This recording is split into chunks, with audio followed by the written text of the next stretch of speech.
بچے کو یتیم کر دیا جائے گا، اس کے گھر میں کوئی زندہ باقی نہیں بچے گا۔ ابن زیاد نے فوراً اس کوفہ کے اندر جو بزرگ لوگ تھے، دانشور تھے، تقریباً 11 لوگوں کو گرفتار کروا لیا اور گرفتار کر کے گورنر ہاؤس کے ایک کمرے میں بند کر دیا۔ اس کے بعد میں ابن زیاد نے کہا مسلم بن عقیل کو تلاش کرو، مسلم ہے کہاں؟ تو مسلم بن عقیل سب سے پہلے مختار ثقفی کے گھر پہ تھے۔ اس کے بعد میں جب ابن زیاد آیا تو مسلم بن عقیل سیدھے وہاں سے نکل کر ایک صحابی تھے جن کا نام ہانی ابن عروہ ہے، ہانی بن عروہ کے گھر پہ چلے گئے اور ہانی ابن عروہ اور ابن زیاد کی بڑی گہری دوستی تھی۔ ہانی ابن عروہ کے گھر پہ مسلم ٹھہر گئے اور وہیں پہ رہنے لگے۔ امام مسلم ٹھہرے ہیں، نماز کا ٹائم ہوتا گھر میں نماز پڑھ لیتے ہیں۔ مسلم کے آنے پر ابن زیاد نے اعلان کر دیا تھا اگر کسی نے کوفہ میں مسلم کو پڑھا دیا، ٹھہرنے کی جگہ دیا تو اس کو بھی سزا دی جائے گی۔ سب لوگ سناٹے میں ڈر گئے تھے کہ واقعی ضرور ایسا ہوگا۔ ابن زیاد نے تلاش کرنے کے لیے آدمیوں کو بھیج دیا کہ مسلم کو تلاش کر کے جو لائے گا اسے انعام و اکرام دیا جائے گا۔ لوگ دن بھر تلاش کیے لیکن مسلم کو نہیں پائے۔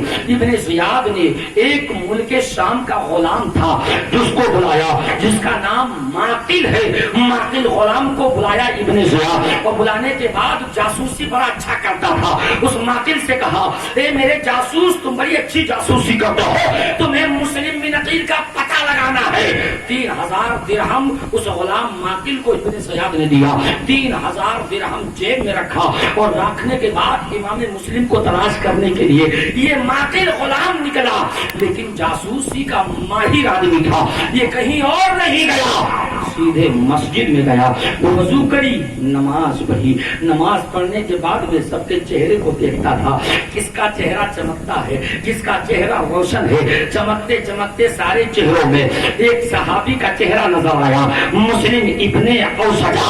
ان کا جب چہرہ نظر آیا ان کے قریب گیا، سلام کیا۔ سلام کرنے کے بعد نے کہا چچا آپ کے چہرے سے بڑا نور چمک رہا ہے، چچا میں نے سنا ہے یہاں نبی کے خاندان کا کوئی بچہ آیا ہوا ہے اور وہ کوفہ میں ٹھہرا ہے، میں اس نبی کے اولاد سے بڑی محبت کرتا ہوں اور یہ 3000 درہم لایا ہوں اور یہ میں دینا چاہتا ہوں، میں بڑی عقیدت رکھتا ہوں۔ یعنی بات سننے کے بعد میں مسلم ابن اوسجہ نے پوچھا اے آنے والے شخص تم نے مجھے پہچانا کیسے کہ میں محب اہل بیت ہوں؟ تو اس غلام جاسوس نے کہا کہ تمہارے چہرے سے نور چمک رہا تھا، تمہارا چہرہ چمک رہا تھا تو میں پہچان گیا کہ تم اولاد رسول سے محبت کرتے ہو۔ مسلم اس کے داؤں پیچ میں اس کے فریب میں آ گئے، اور جب مسلم ابن اوسجہ اس کے فریب میں آئے تو اس نے کہا ٹھیک ہے میں پتہ بتاتا ہوں، لے کر مسلم بن اوسجہ اس غلام کو سیدھے ہانی ابن عروہ کے گھر پہ گئے۔ ہانی بن عروہ کے گھر پہ گئے، اس نے جا کے ہاتھ چوما، 3000 درہم نکالا، نکال کے دیا، اور روز آنا صبح آتا اور شام کو یہ غلام واپس جاتا اور جانے کے بعد ابن زیاد کو ساری رپورٹ بتاتا، روزانہ یہی کرتا۔ ابن زیاد نے ہانی ابن عروہ کو بلوایا، بلوانے کے بعد پوچھا اے ہانی ابن عروہ تم میرے سچے دوست ہو، تم آج کل مجھ سے نہیں ملتے ہو؟ ہانی ابن عروہ نے کہا میری طبیعت خراب ہے اس لیے میں ملنے نہیں آتا۔ ابن زیاد نے کہا میں نے سنا ہے تمہارے گھر میں مسلم پناہ لیے ہیں۔ ہانی ابن عروہ نے کہا مجھے نہیں معلوم، میرے گھر میں کوئی نہیں پناہ لیا ہے۔ ابن زیاد نے کہا اے ہانی ابن عروہ تم جھوٹ بولتے ہو۔ ہانی ابن عروہ نے کہا میں جھوٹ نہیں بولتا، میرے گھر میں کوئی نہیں ہے۔ اتنے میں ابن زیاد نے لا کے غلام معقل کو سامنے کھڑا کر دیا، کہا اے ہانی بن عروہ اس غلام کو پہچانتے ہو؟ ہانی بن عروہ نے جب دیکھا کہ یہ وہ غلام ہے جو آ کر کے مسلم کا ہاتھ چومتا تھا، 3000 درہم دیتا تھا اور اپنے آپ کو سچا آل رسول کا محبت کرنے والا بتاتا تھا، یہ تو ظالم دوغلا نکلا، ادھر ان سے محبت کا ڈھنگ بھرتا ہے اور ادھر غداری کا ثبوت دیتا ہے۔ ہانی بن عروہ نے کہا کہ ہاں میرے گھر میں مسلم بن عقیل ٹھہرے ہیں۔ جب اس غلام نے گواہی دے دیا تو فوراً